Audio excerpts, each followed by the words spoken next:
Dans cette vidéo, on va parler des kill zones de ICT.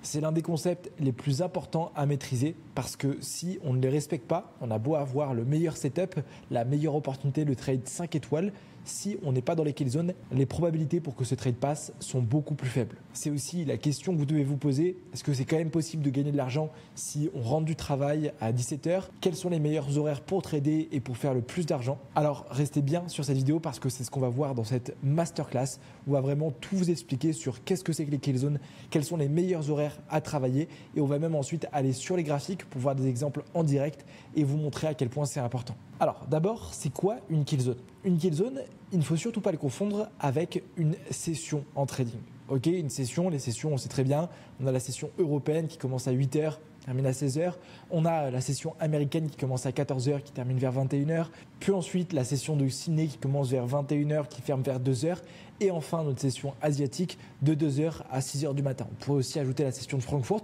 mais bref, en gros ça c'est les sessions.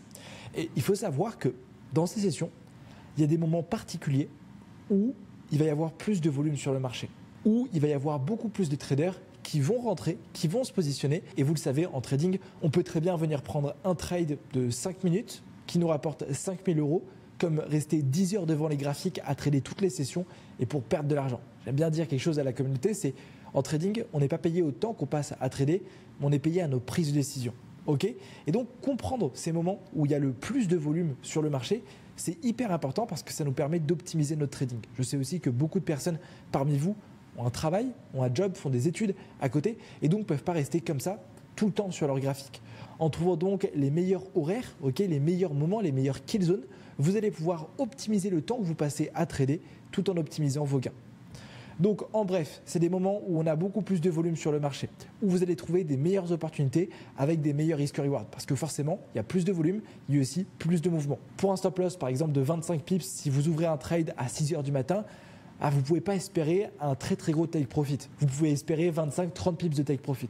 Maintenant, si vous ouvrez ce stop loss de 25 pips sur la session américaine à 14h30, 15h, je vais vous expliquer pourquoi juste après, et bien là pour le coup, vous pouvez aller chercher un TP à 100 voire même 200 pips si vous êtes bien positionné. Les deux autres avantages de travailler les kill zones, c'est qu'en plus d'avoir la rentabilité, les confluences sont mieux respectées. C'est-à-dire que les order blocks que vous allez trouver, les imbalances, les niveaux que vous travaillez, testez. Faites un test sur vos graphiques et vous serez surpris de voir à quel point, sur ces niveaux-là, sur ces kill zones, vous allez gagner plus d'argent. D'ailleurs, moi, il faut savoir que ceux qui sont sur le groupe privé le savent déjà, mais je trade que entre 15h et 17h. C'est-à-dire que j'ai remarqué, en testant mes stratégies, que c'est ici que j'ai les meilleurs setups avec le plus de probabilités, mais aussi que je gagne le plus d'argent.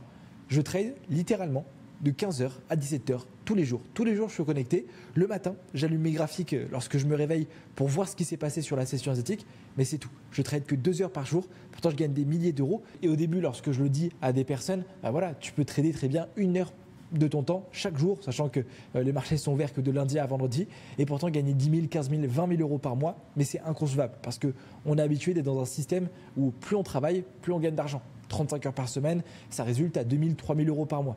Ici en trading, si vous avez les bonnes zones, si vous avez le bon timing, et donc c'est ce qu'on va voir avec les kill zones, vous pouvez rentrer sur un trade en 5 minutes, aller chercher 400 pips et faire 4 000 $ de gain 10 minutes après. C'est tout à fait possible. Comme je vous l'ai dit, donc, on a 4 sessions, notre session asiatique, notre session de Londres, la session de New York, et enfin lorsque la session de Londres va fermer et celle de New York sera toujours ouverte. Donc Asian, London, London Close. Comme kill zone, ça va être les 4 principales, mais moi je vais vous inviter sur le marché du Forex à principalement être connecté de 8h à 11h du matin et de 13h à 16h. Il faut savoir que moi je trade très peu le marché du Forex, donc je ne suis pas non plus le spécialiste, mais c'est ici que les paires vont le plus bouger. Ça va aussi dépendre de l'actif que vous tradez, mais si par exemple vous tradez le yen japonais, forcément sur la session asiatique, parce que le yen c'est une paire japonaise, il va y avoir plus de volatilité. Mais pour trader Euro-USD et GBP-USD, c'est ces deux sessions qui vont être intéressantes. Surtout celle-ci. En fait, ce qui se passe sur la session de New York, c'est que la session de Londres va venir fermer. Souvent on ne le dit pas, mais les places financières en Europe, Paris, la City, etc. vont fermer vers 16h, 17h. Et donc, lorsque les bureaux ferment, forcément, les traders clôturent leur position, entraînant de la volatilité. Et c'est sur le même créneau horaire que les Américains vont rentrer. Donc, 13h, 16h, grosse période de volatilité. Si vous tradez le Forex, je peux que vous recommander aussi mataf.net, sur lequel vous allez retrouver dans Forex, outils trading, volatilité du Forex, des histogrammes qui affichent là où le marché est le plus volatile. Donc notamment, là je suis sur EURUSD. Je peux voir que EURUSD, c'est le plus volatile de 8h à 9h et de 15h à 16h. Ce que je vous disais sur la clôture, c'est hyper important. Vous avez ici toutes les paires. Si vous voulez chercher, qu'à dire GBP USD, pareil, vous rentrez ici et on peut voir que GBP USD, alors je suppose que ça va être plus ou moins la même chose. Vous voyez, pareil, pic de volatilité 16h, 17h et ensuite sur la session européenne. Si vous décidez de trader à 1h du matin, vous avez vu, on n'a que 9,4 pips. Donc ça, hyper important. Ce site, il n'est pas si utile que ça, mais ça confirme bien ce que je dis sur les kill zones. Ensuite, pour les indices et les crypto-monnaies, c'est un peu différent. Alors le matin, ça va être pareil, 8h, 11h du matin, mais sur la session New York, ça va plus commencer vers 14h30 jusqu'à 17h. Parce que les indices et les crypto-monnaies, c'est des marchés qui sont beaucoup plus volatiles et donc sur lesquels les annonces économiques, qui la plupart du temps se passent à 14h30, vont avoir plus d'impact. Lorsqu'on a une annonce économique côté US, ça va avoir très peu d'impact sur l'AUD-CAD. Bien sûr, ça va faire bouger le marché, mais ça va être très léger. Alors que sur le Bitcoin, sur le S&P, même sur l'or, là, on va avoir vraiment de la volatilité. Donc ça, c'est les 4 kill zones. Asiatique, 2h, 6h. New York, 19h30, 22h. 8h, 11h, 14h30, 17h. Moi, je vous invite pareil à vous focus que sur ces deux-là. Alors, petite astuce, vous avez un indicateur qui s'appelle ICT Session Kill Zone, Box et Déviation, que vous pouvez trouver ici. Vous cherchez ICT Box et déviation, vous allez tomber sur celui-ci et vous avez juste à double-clic pour l'installer sur votre graphique. Donc c'est bien celui qui a été créé par Shandia et il a actuellement 2,3 000 personnes qui l'ont téléchargé. En cliquant sur cet indicateur, vous allez pouvoir ici, sur cette petite box, cliquer sur le rouage et faire des modifications. Alors ce qu'il faut avoir, c'est ces modifications.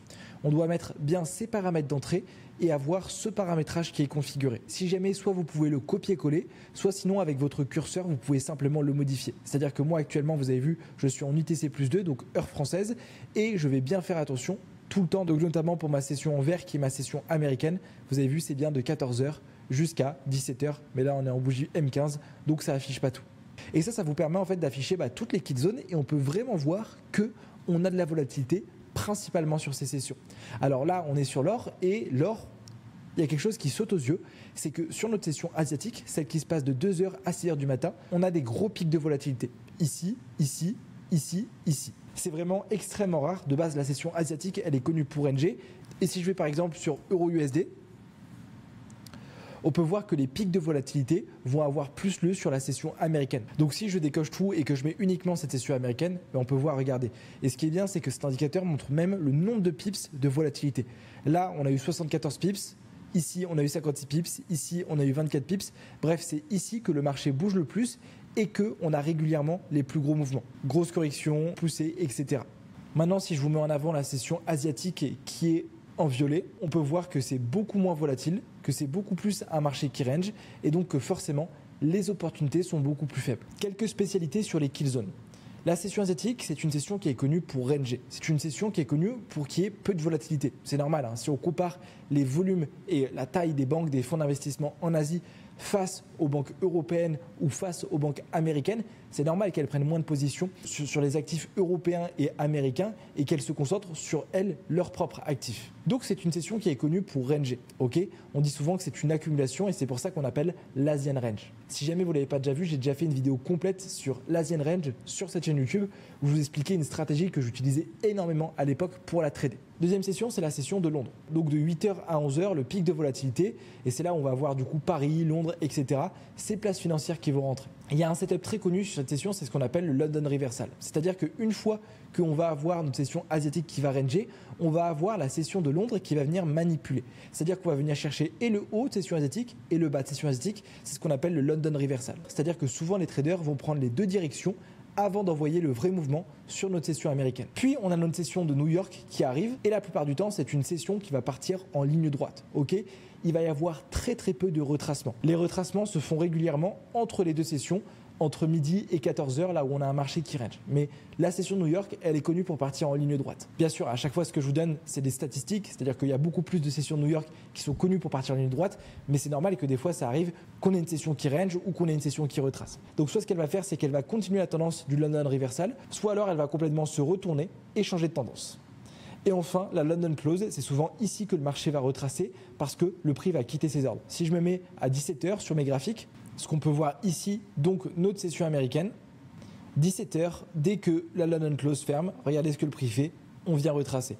Expansion sur la session américaine, dès que le marché ferme, retracement sur le close. Donc ça, c'est les particularités.